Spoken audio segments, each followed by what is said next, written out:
Welcome back. General Zaheer الاسلام نے London میں کہا مختلف پارٹیوں کو آزمایا، ہمیں لگتا ہے تیسری فورس ڈلیور کر سکتی ہے۔ بانی پی ٹی آئی ہم پر انگلی اٹھانے سے پہلے بتائے تیسری قوت کیا آپ نہیں تھے؟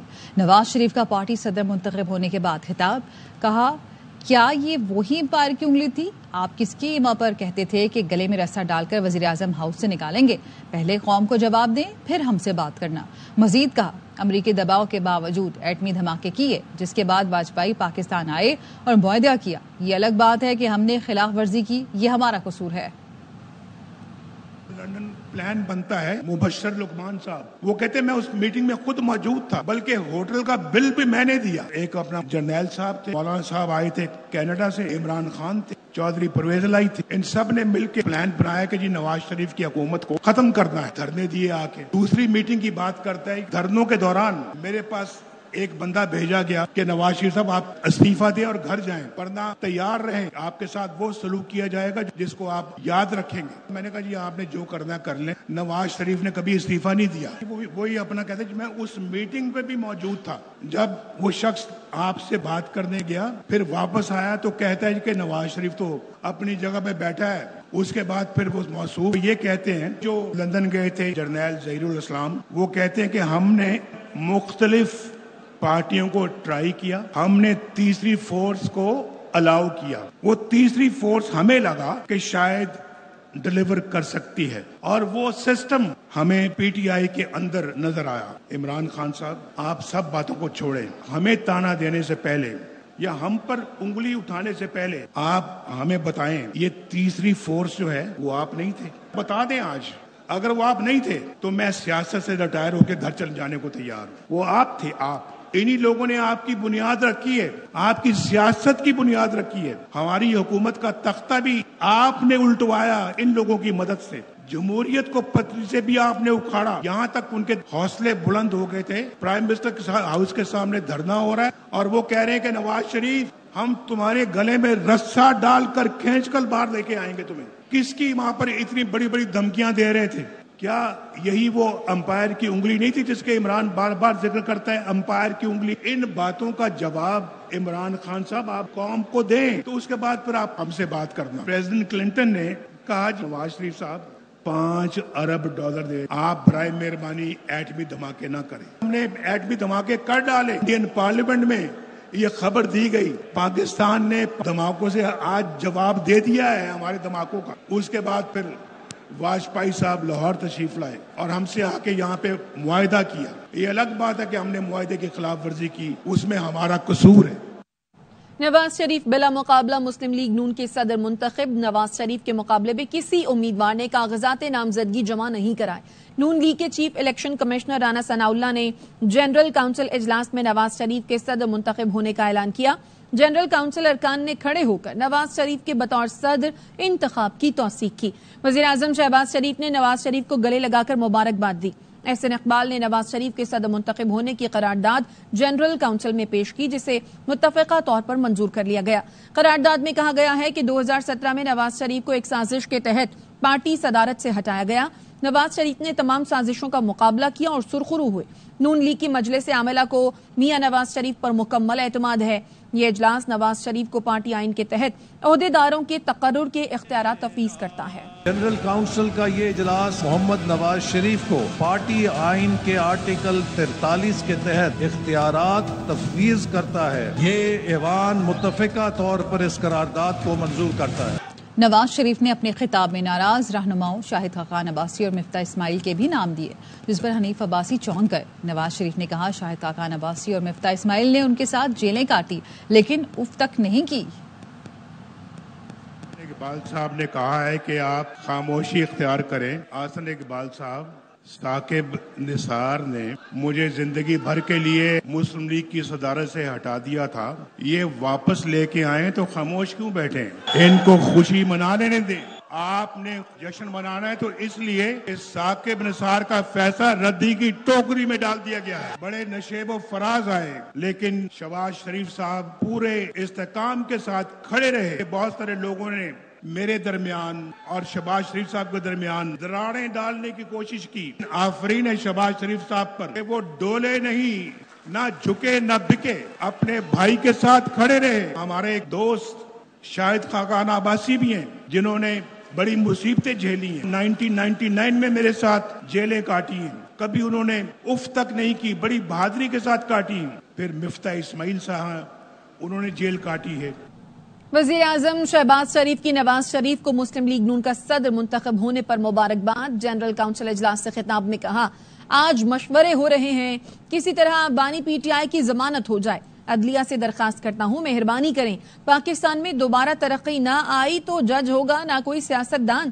دشمن نے 2018 میں جیتے ہوئے الیکشن کو شکست میں بدلا. بانی پی ٹی آئی نے لندن میں بیٹھ کر فوج, شہداء اور غازیوں سے متعلق زہر اگلا.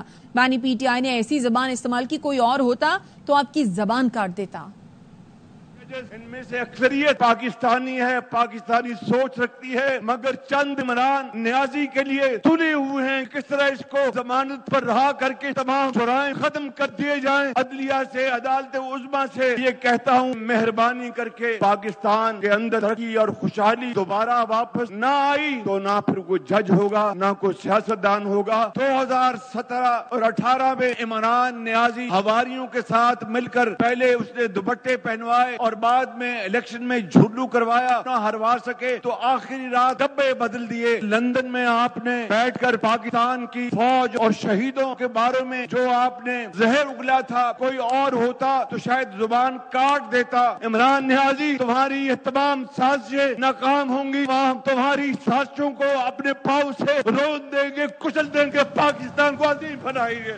نون لیگ کے چند رہنما نواز شریف کو پھر وزیر اعظم بنانے کے لیے سرگرم ہو گئے. ذرائع نے بتایا کہ نواز شریف کو پارٹی صدارت ملنے کے بعد متعلقہ رہنما اہم ترین حکومتی عہدے کی مہم چلائیں گے. چند روز قبل نون لیگ کے کچھ وفاقی وزراء نے اسلام آباد کی اہم محفل میں اس خواہش کا اظہار کیا تھا. ایک وفاقی وزیر نے کہا چاہتے ہیں ملکی معاملات بہتر کرنے کے لیے نواز شریف کو ہی وزیر اعظم بننا چاہیے. اس محفل میں بیرونی ممالک کی شخصیات بھی موجود تھیں. ذرائع نے یہ بھی بتایا کہ نون لیگ کی ایک اہم ترین شخصیت نواز شریف کو وزیر اعظم بنانے کی مخالف ہے. وزارت عظمیٰ پر نواز شریف نے ابھی اپنی رائے کا اظہار نہیں کیا. واپس آئیں گے اس بریک کے بعد, ہمارے ساتھ رہیے.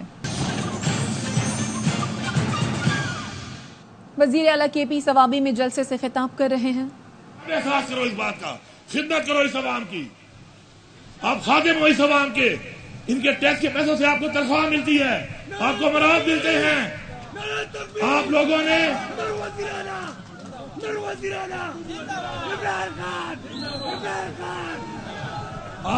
نے ان کی خدمت کرنی ہے. ان کا کوئی بھی مسئلہ ہو تھانے میں, کوئی مسئلہ ہو کسی سرکاری محکمے میں, آپ نے حل کرنا ہے.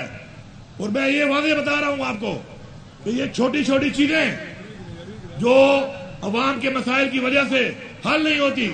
ایک ٹیوب ویل ہوتا ہے چھوٹا سا, چھوٹی سی خرابی ہوتی ہے 50,000 کی 1 لاکھ کی, اور اس کی وجہ سے 6 مہینے کام نہیں ہوتا. میں آپ کو اختیار دے رہا ہوں کہ آپ وہ جیب سے کر لیا کریں, میرے پاس آ کے مجھ سے پیسے لے لیا کریں, آپ مسئلہ فوراً حل کریں. مسئلہ فوراً حل ہونا چاہیے. ایکسین صاحب یہ روڈ تو میں بنا لوں گا, جو بھی CW کے ایکسین ہے یہاں پر, لیکن کچھ جگہوں پہ روڈ کے درمیان میں جو کھڈے ہیں, کسی پہ 5,000 کا خرچہ ہے, کسی پہ 20,000 کا خرچہ ہے, کسی پہ 50,000 کا خرچہ ہے. دوبارہ اگر میں آؤں تو یہاں پہ مجھے کھڈا نظر نہ آئے جب تک روڈ نہیں بنتا. یہ کھڈے آپ بھر سکتے ہو.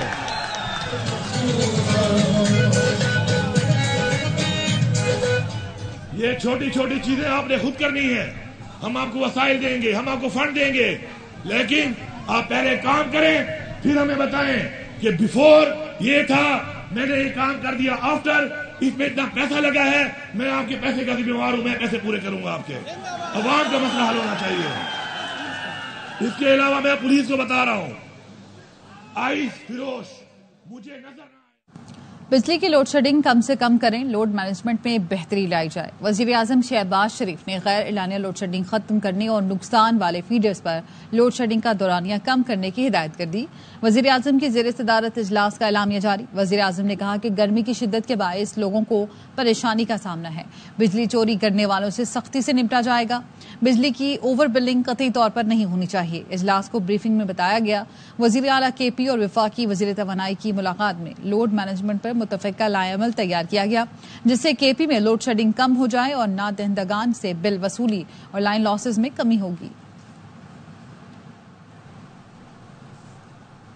اور اب ویدر اپ ڈیٹ. کراچی میں کل سے گرمی کی شدت بڑھنے کا امکان. محکمہ موسمیات نے بدھ سے جمعے کے دوران شدید گرمی کی پیش گوئی کر دی ہے. چیف میٹرولوجسٹ سردار سرفراز کہتے ہیں شہر میں پارہ 40 سے 42 ڈگری سینٹی گریڈ تک پہنچ سکتا ہے. ملک کے بیشتر حصوں میں سورج آج بھی آنکھ برساتا رہا. نواب شاہ لاڑکانہ اور دادو میں درجہ حرارت 50 ڈگری تک جا پہنچا. رحیم یار خان، ڈی جی خان، سکھر، جیکب آباد اور سبی میں 49 ڈگری سینٹی گریڈ ریکارڈ کیا گیا. ملتان، بہاولپور میں 48 ڈگری، پاک پتن میں 47 ڈگری، لاہور، فیصل آباد، گجرانوالہ اور ڈی آئی خان میں 46 ڈگری سینٹی گریڈ رہا. تربت میں پارہ 45، پشاور میں 44، حیدرآباد میں 41 ڈگری تک جا پہنچا. کراچی میں شدید گرمی میں جگہ جگہ ریلیف کیمپ لگ گئے. شہریوں کو مفت ٹھنڈا پانی اور شربت فراہم کیا جاتا ہے. کچھ کیمپس میں دوائیاں بھی دستیاب ہیں. انور خان کی رپورٹ. سخت گرمی اور حبس کے موسم میں ٹھنڈا پانی اور شربت دوران سفر مل جائے تو یہ بہت بڑی نعمت ثابت ہوتی ہے. یہ خدمات فراہم کرنے میں شہر میں لگائے ایک کیمپ کلیدی کردار ادا کرتے ہیں. یہ اچھا اقدام ہے، یہ ہونا بھی چاہیے. گرمیوں میں ویسے بھی لگنا چاہیے، ہیٹ اسٹروک کے علاوہ بھی ہونا چاہیے. گرمی بہت زیادہ ہو رہی ہے تو ڈاکٹر نے یہ بولا ہے کہ ہیٹ اسٹروک ہو رہی ہے. پانی کا بندوبست کیا ہے ان لوگوں نے، ان کا بہت شکریہ ہے. پانی بھی دینا ہے، شربت بھی دینا ہے. یہاں بھی رائڈ لے کے جائے بندے کو پریشانی ہو، پانی پی سکتا ہے، ORS وغیرہ لے کے پی سکتا ہے. ڈاؤ یونیورسٹی آف ہیلتھ سائنس کی جانب سے یومیہ ہزاروں مفت پانی کی بوتلیں کی فراہمی کا سلسلہ بھی سول اسپتال کے باہر جاری ہے. اگر کوئی بندہ جو ہے وہ افیکٹ ہوتا ہے ہیٹ اسٹروک سے تو امیڈیٹ اس کو فرسٹ ایڈ دینے کے بعد جو ہمیں یہاں پہ قریبی ہاسپٹل ہے جیسے سول ہے، ٹراما ہے، تو ہم وہاں پہ جو ہے وہ پیشنٹ کو شفٹ کرتے ہیں. سماجی خدمت کے جذبے نے شہریوں کی بڑی تعداد کو ڈی ہائیڈریشن سے محفوظ کر رکھا ہے. ہیٹ اسٹروک کیمپ اس حوالے سے اہمیت کا حامل ہے کہ سڑک سے گزرنے والے ہزاروں افراد اس سے مستفید ہوتے ہیں. کیمرامین محمد حنیف کے ساتھ Anwar Khan, ARY news, Karachi. Traffic police والے شدید گرمی میں جھلستے ہوئے اپنے فرائض انجام دیتے ہیں. حکومت یا ڈپارٹمنٹ کی طرف سے دھوپ سے بچنے کے لیے کوئی سہولت میسر نہیں. ٹریفک پولیس اہلکار گھنٹوں کھڑے رہتے ہیں، اکثر طبیعت بھی بگڑ جاتی ہے. سکھر سے جہانزیب وسیر کی رپورٹ. سکھر میں ان دنوں سورج سوا نیزے پر ہے. سخت گرمی اور تپتی دھوپ کے باوجود بھی کھلے آسمان تلے کھڑے یہ ہیں ٹریفک پولیس کے اہلکار. گرمی تو بہت ہے، آپ کو خود پتا ہے ٹیمپریچر سسٹم کیا چل رہا ہے. کونے ڈھونڈتے رہتے ہیں، نہیں تو بیچ میں کھڑے رہتے ہیں. ہمارا کام ہی کھڑا ہونا ہے. شدید گرمی ہو، برسات ہو، تب بھی مانا ہمارا کام چلتا رہتا ہے. پولیس اہلکار دن بھر بغیر کسی سہولیات کے دھوپ میں کھڑے ہو کر اپنا کام کرتے ہیں. ہمارے پاس کوئی بھی ایسی کوئی سہولت نہیں ہے، ہم دھوپ میں کھڑے ہیں، طبیعت بھی خراب ہو جاتی ہے. فرض کی ادائیگی میں مصروف مختلف شاہراہوں پر کھڑے ٹریفک پولیس اہلکاروں کا کہنا ہے کہ شدید گرمی میں دھوپ سے بچنے کے لیے کوئی شیلٹر مل جائے تو کسی نعمت سے کم نہیں ہوگا. کیمرامین اصغر علی عباسی کے ساتھ جہانزیب وسیر، ARY نیوز، سکھر. خبریں اور بھی ہیں لیکن یہاں وقت ہوا ہے ایک بریک کا. ہمارے ساتھ رہیے. Welcome back. مذاکرات نہ ہوئے تو بند گلی میں جائیں گے. بانی PTI اور میں 2 سال سے کہہ رہے ہیں مذاکرات ہونے چاہیے. سابق صدر عارف الوی کہتے ہیں بے عزتی کی جاتی ہے اور مذاکرات نہیں کیے جاتے. انا ختم کریں، ملک درست راستے پر چل پڑے گا. بانی PTI جیل کاٹ رہے ہیں، وہ بند گلی میں نہیں ہیں. بانی PTI پر جھوٹے مقدمات ہیں جنہیں فوری ختم ہونا چاہیے. صوبائی وزیر اطلاعات سندھ شرجیل میمن کہتے ہیں ایک شخص جیل میں بیٹھ کر ملک کے خلاف گھناؤنی سازش کر رہا ہے. جس کی بے ساکی پر اقتدار میں آیا اسے ہی بدنام کر رہا ہے. جیل سے ٹویٹ کیے جا رہے ہیں. کوئی تو سہولت کاری کر رہا ہے جو اسے ضمانتیں بھی مل رہی ہیں. میں بیٹھ کر انٹرویو بھی چل رہے ہیں، جیل میں بیٹھ کر ٹویٹر پہ میسیجز بھی دے رہا ہے. ویڈیو ٹویٹر پہ لگائی ہے افواج کے خلاف بیہودہ گھٹیا گمراہ کن حقائق پیش کر مجیب الرحمان کو ہیرو بنا کے پیش کر رہا ہے. عمران خان کی لڑائی پولیٹیکل پارٹی سے نہیں ہے، کسی ادارے سے نہیں ہے، اس کی لڑائی پاکستان سے. یہ پاکستان کو نقصان پہنچانا چاہتے ہیں. بھارتی میڈیا بیٹھ کر شادیانے بجا رہا ہے. پاکستان میں کوئی شخص ہے جو کہ پاکستانی قوم کو ڈیوائیڈ کرنے میں تلا ہوا ہے. پرسنل اکاؤنٹ سے ٹویٹ ہوا ہے. FIA سے کہوں گا فوری طور پر اکاؤنٹ بند کروایا جائے. جیلوں میں بیٹھ کر حکومتیں بن رہی ہیں، جیلوں میں بیٹھ کر ٹویٹس ہو رہے ہیں. عدالت اس چیز کا نوٹس کیوں نہیں لیتی؟ کوئی سہولت کاری اس کی کر رہا ہے، جو اس کی ضمانتیں بھی کروا رہا ہے. کراچی کے علاقے ڈیفنس میں پولیس نے کار چوری کی واردات ناکام بنا دی. خیابان شجاعت میں درخشاں پولیس کا کار لفٹنگ سے فائرنگ کا تبادلہ.